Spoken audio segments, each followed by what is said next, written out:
Oh bon sang, nom d'un chien. Le triple threat le plus important de l'histoire de WrestleMania a eu lieu, mes amis, et c'était de la folie pure. On a eu de la tension, des retournements de situation, du cinéma, des chocs. Je pense qu'on peut le dire sans problème. Le main event de la nuit 1 a été à la hauteur de tout ce qu'on pouvait espérer pour cette affiche. Qu'est-ce que j'ai pensé du match et surtout de son dénouement de fou furieux? Quel bilan peut-on en faire au final? Est-ce que le premier main event de WrestleMania de la carrière de CM Punk est une réussite? Est-ce que les carottes sont cuites pour Roman Reigns et Paul Heyman? Le plan A3 à Las Vegas a-t-il créé un tsunami d'émotions?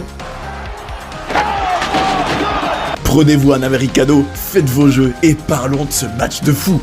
Vous êtes bien sur Johnny Catch, mon avis tranché sur le triple threat de WrestleMania 41. C'est parti.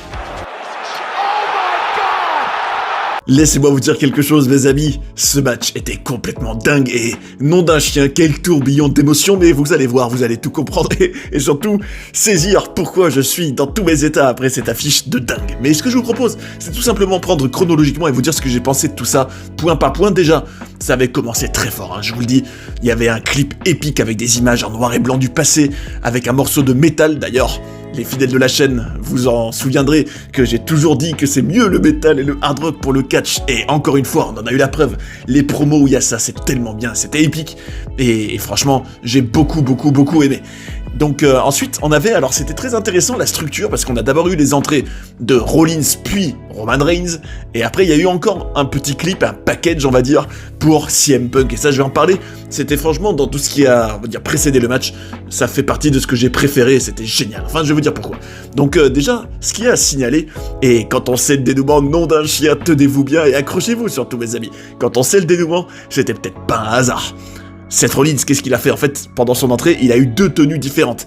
Et surtout, la première, il avait un fusil à flammes. Il s'est mis en gros à envoyer des flammes, c'est un lance-flamme quoi, sur, en gros en direction de sa charte, enfin en gros du stage, etc.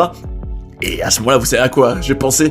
Alors là, rappelez-vous, en 2016, à WrestleMania 32, The Rock, qui ce jour-là avait fait une apparition, c'était simplement pour venir un peu se faire bousser et annoncer aussi qu'il y avait eu un record de fréquentation cet événement-là, il avait aussi fait ça. Et je me suis dit, tiens, ça rappelle quand même The Rock. Et je pense que c'était pas anodin, avec le recul. Et surtout, ce qui est drôle, c'est que c'est peut-être quand même un concept très original, d'arriver et d'avoir deux tenues différentes pour son entrée.